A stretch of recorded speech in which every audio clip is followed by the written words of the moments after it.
AP, it's on me. G-Von, cheese slippers on me. Shoot, shoot, shoot, shoot, shoot, shoot. Bust down rolling. New AP, bitches on me.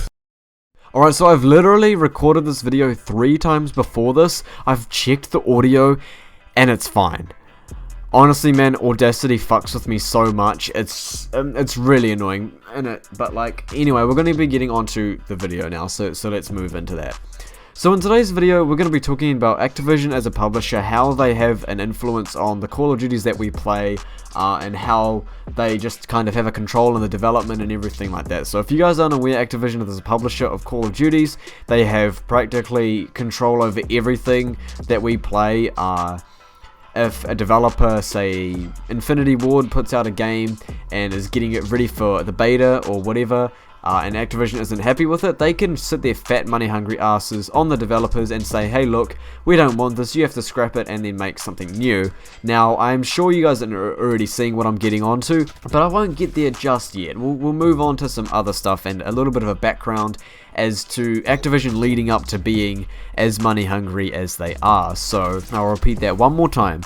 The control Activision has over our Call of Duties is pretty much they set a bar, and if the developers don't pass that bar or that certain expectation, they can turn around and say, look, we're not happy with this, you need to make something else, and that is that. And that is pretty much what happened with Black Ops 4, but let's just get on to the part where Activision went wrong. Now, I've just watched 8 Thought's video about this and kind of the Black Ops 4 multiplayer review and everything like that. He brought up a lot of things about how Black Ops 4 is a copy and paste sort of downgrade of Black Ops 3, and I wouldn't say a downgrade. It's very hard to say whether Black Ops 4 is like totally worse than Black Ops 3 or not, but yes, there are a lot of things in this game that are a Control-C, Control-V of Black Ops 3. We do have guns that are reminiscent of old weapons we've had before. We've got the MX-9 as the MP7, the Scar, or the Rampat 17 as the Scar H, and just a few other weapons that resemble other weapons we've had, but yes, there are a lot of things in Black Ops 4, like the perks, for example, and the score streaks that just haven't changed. And I even noticed that was quite a lazy game as well. I mean, we're talking about the specialists. If we talk about the specialists, they really had to rush that, man. Like, to put the exact same specialists back in the game with like a few more additions and give these specialists somewhat different abilities is definitely a cry for not being able to have enough time to make a proper game. The Tempest is back in the game exactly as it was in Black Ops 3, and it isn't a good look for the beta, but of course, you know, we've got like 2 more months for them to hopefully improve on things and everything like that. But word has it on the street that Treyarch had a Call of Duty Black Ops 4 planned that we will never see. It was apparently some crazy Overwatch, Super Soldier, futuristic Call of Duty. I don't specifically know because there were a lot of different rumors saying this, that, and the other, but that's just what I heard. It was some sort of crazy Overwatch, Super Soldier type game that Activision wasn't happy with, pulled them by the shirt and said, hey, you know, this isn't what we want, we're going back to boots on ground, scrap it, and then that's why we have Black Ops 4, because 8 Thoughts also brought up the point that this game feels like it was made in 6 months, and I agree with that. There's no way I don't agree with that. It does feel like it was a rush game, but if we have to put Treyarch in the limelight here, if 6 months is an accurate time period of how long they had to make this game, it's a fucking good game. For 6 months, let's admit.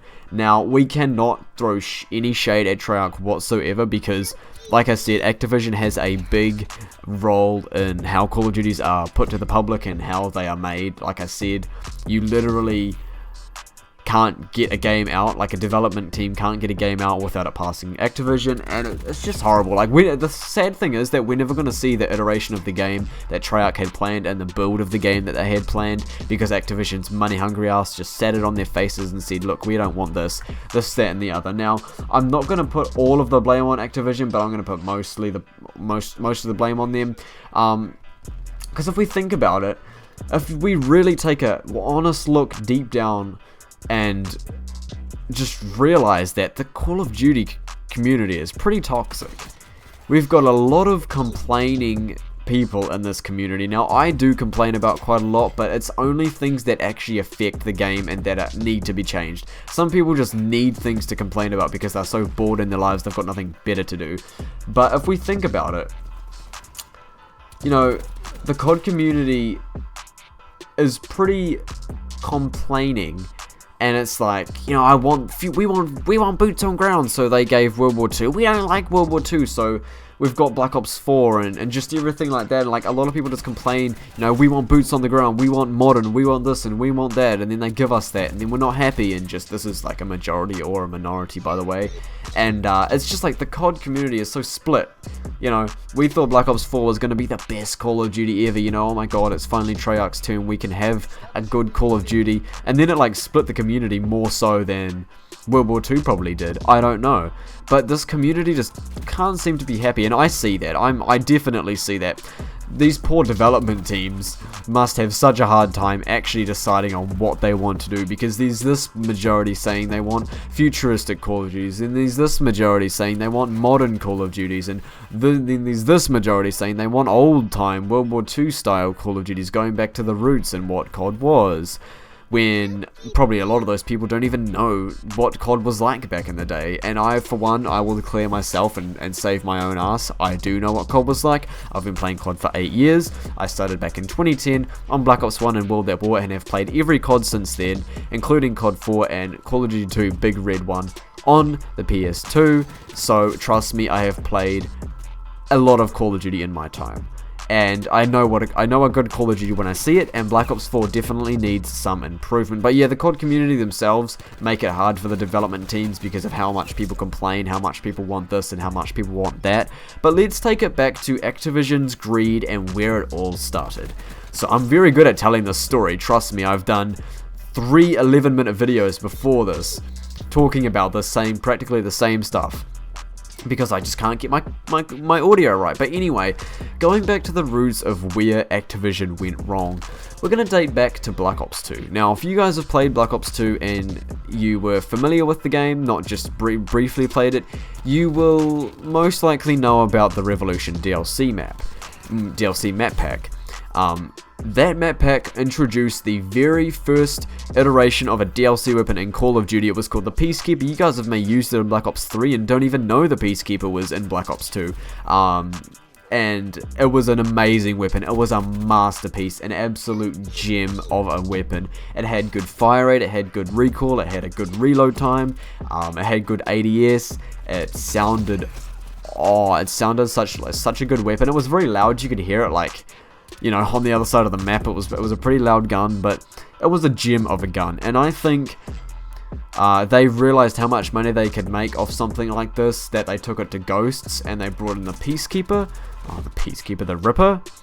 Now, the Ripper was a similar weapon to the Peacekeeper. The Peacekeeper was a weapon that had the fire rate of an SMG, but the recoil and damage of an assault rifle, I believe. It was like a hybrid weapon. It had traits of both categories, from ARs and SMGs. And then the Ripper was brought in as quite an innovative weapon. Like, it was a very good weapon.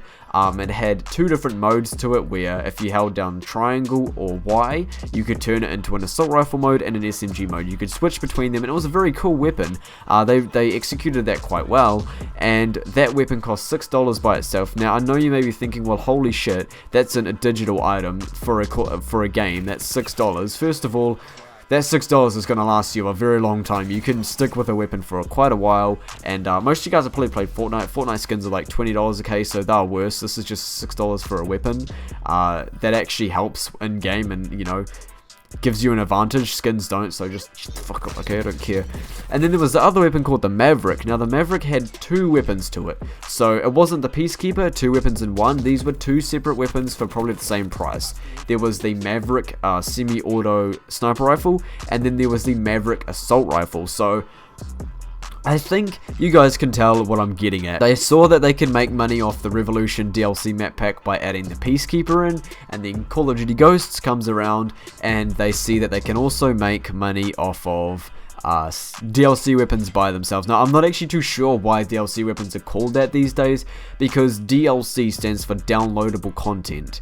And the DLC weapons we have, like in Black Ops 3, are not actually DLC weapons. The Maverick and the Ripper and the Peacekeeper were actually the only weapons in Call of Duty that were actually downloadable weapons, that you had to go to the store and actually download them to your game.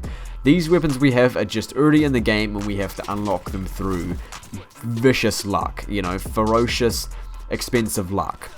Now, I don't know where that came from. Maybe people just, you know, didn't have a name for it or whatever. But anyway, yeah. And then Advanced Warfare came along with their supply drops after Black Ops 2 and after Ghosts. They obviously saw how much money they could make off of the Maverick, the Ripper, and the Peacekeeper.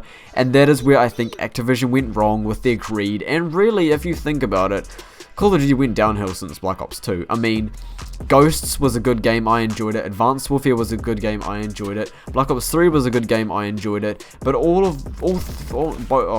Black Ops 3, Advanced Warfare, both of those games had pretty vicious paywalls behind them.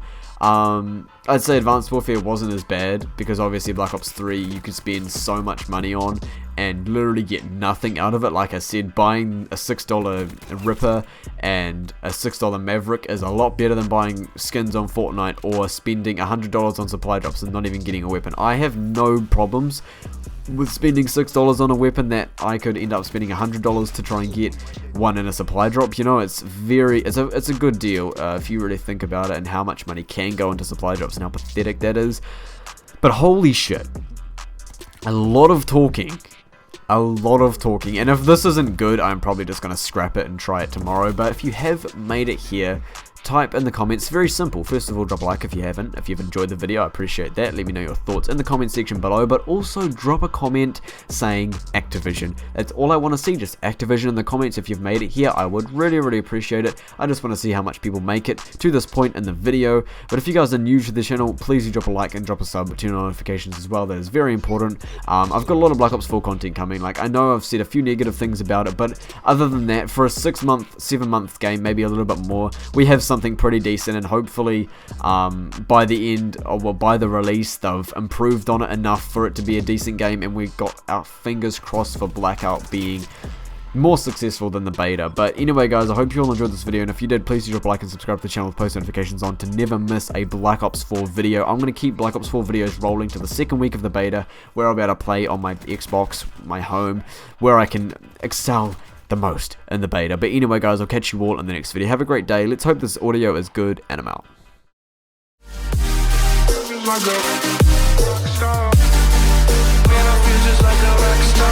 I ain't with the kiss that.